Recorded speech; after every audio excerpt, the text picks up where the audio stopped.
Simon is a new young adult novel adaptation for teens and young adults. It's basically a high school movie starring Nick Robinson, and this movie is basically about the guy played by Nick Robinson, the main character, who has a basic normal life. He has good friends, he has good family, he has good basically everything. He has a normal teen life in high school, but he has one big secret that he's too scared to tell the world, which is that he's gay, and he's too afraid to tell anyone about this. And this movie is basically about somebody dealing with having that secret, and what it's like to be in this situation. And it shows how keeping this a secret can cause problems, and things can go wrong, and bad things can end up happening. So guys, when I heard about Love, Simon, I was kind of just like, okay, that's a thing, because it's another young adult novel adaptation. Young adult novel adaptations are my least favorite genre ever. They're always just geared towards teens and getting money out of their wallet and putting like hot men in the movie and putting hot women in the movie so that teens are gonna see it. They don't care about the story, they just kind of want to make the teens get turned on so that they go to the theater to see it. A lot of them are usually really bad and boring, so Love, Simon, I was kind of just like, oh geez, what is this one gonna be? I heard the whole premise about how it was about a gay man, and I was like, that's kind of rare, actually. We don't usually see movies surrounding around a gay man, and we don't see movies about what this situation is like for people, so I was like, that actually sounds kind of interesting. But the actor Nick Robinson, I always make fun of him. Like, before this movie came out, I was constantly making fun of him for Jurassic World and The Fifth Wave, because I thought he was so bad in both those movies. I thought he was just gonna be another bland, good-looking guy that all the girls are gonna be like, oh, I can't wait to see him in this movie, even if the movie sucks. I just want to see Nick Robinson because he's so cute. That's kind of how I saw Nick Robinson, so I was always making fun of him for being like a bland, good-looking actor. But Love, Simon surprised me consistently. This movie is great, and I'm kind of surprised in saying that because I usually don't like young adult novel adaptations, but this is probably one of the best I've ever seen. This movie is really good, and it's an important movie that people should see. I'm completely straight. I'm attracted to women, not men, but I can still really relate to this character. I'm very pro-gay rights. I'm very disgusted whenever somebody like insults gays or says gays are bad. I think that's a really disgusting thing to do. And even though this character is gay and he's going through the secret of not wanting to tell anybody that he is gay because he's so afraid of what might happen, you can still relate to what he's going through in this movie because we've all had feelings for somebody and we've all wanted to tell them how we feel, but we're always afraid to do it.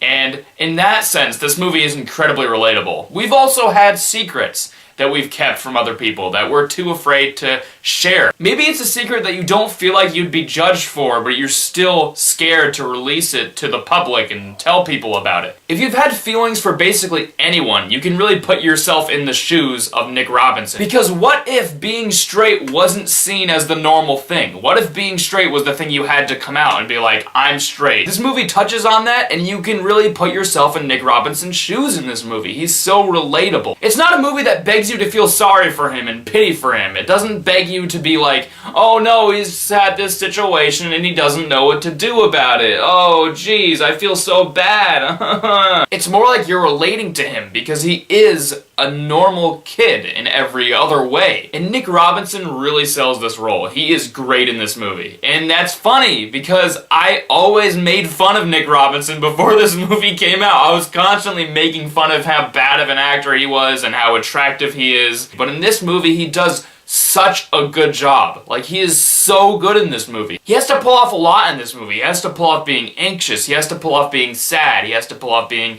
very happy at times. He has to pull off having pressure put on himself. And he's so good in this movie. Like, it was crazy how good he was. The movie feels incredibly real. The entire movie felt like an extremely real portrayal of high school. I'm in high school right now. I'm in my senior year. I've spent 4 years at high school, and I know what high school is like. So I can tell from experience that this is incredibly realistic. This whole movie is. The characters are so real. The character of Martin is a very brilliant character because I've seen so many kids in my high school that are like this kid.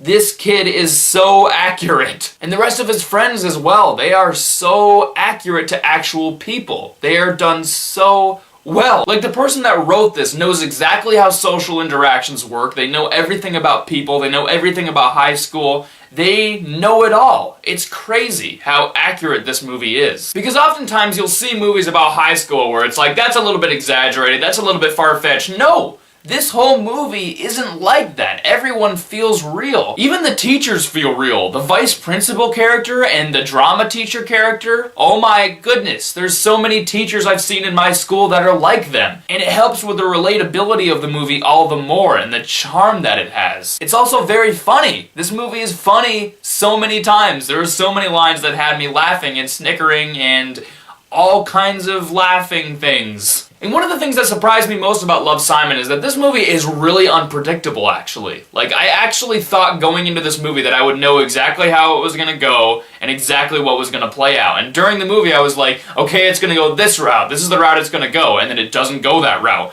Every time my expectations were always subverted. Maybe if you sit down and watch the trailers and tried to analyze every single little possibility that this movie could bring, you might be able to figure out what's gonna happen in this movie.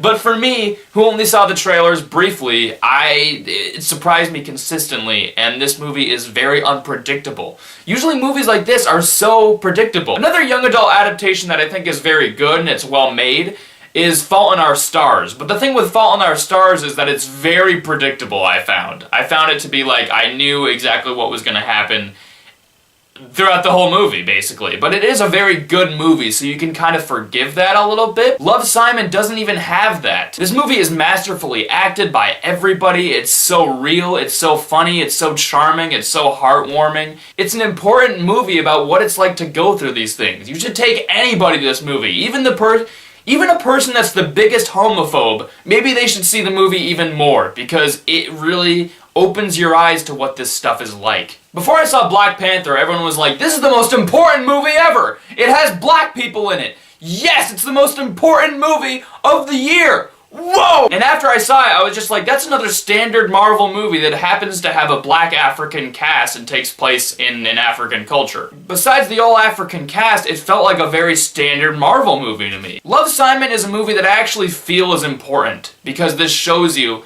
what going through homosexuality is like and what keeping a secret can do to you. Everything about this movie is so good. It surprised me so much. As far as problems go, I really only have a few. One of my nitpicks with the movie is that I felt like the ending went on for a little bit too long. I felt like the pacing was a little bit too slow in that area. It was kind of just like, yeah, get on with it. And the other thing is just that, like, this movie isn't, like, revolutionary from a filmmaking standpoint. Usually the movies that I love the most are the movies that are so revolutionary in a filmmaking standpoint. The filmmaking in this movie is very normal. It's good, it's well made, it's a well-made movie. But the directing, the cinematography, all of, like, the filmmaking involved with this movie, it's very standard. It's not like this movie was super duper hard to make, which isn't really even a problem. It just keeps it from being like the most revolutionary movie or whatever. It's a well-made movie that clearly a lot of people worked very hard on, but it's not like the filmmaking isn't anything mind-blowing. And also the score, I felt like, was a little bit just stock music. Nothing was memorable about it. Like, every time I heard music in this movie, it was just kind of like stock music that I've heard many times in other movies. But other than that, Love, Simon surprised the hell out of me, and I'm gonna give Love, Simon an A. Please go see this movie. Don't skip it just because it's not a Marvel movie, okay? Please? Come on. You gotta see this movie. Alright guys, be sure to like this video, be sure to subscribe, be sure to follow me on Twitter and Instagram. Also, Jennifer Garner is in a good movie, and she's good in said movie. What the hell?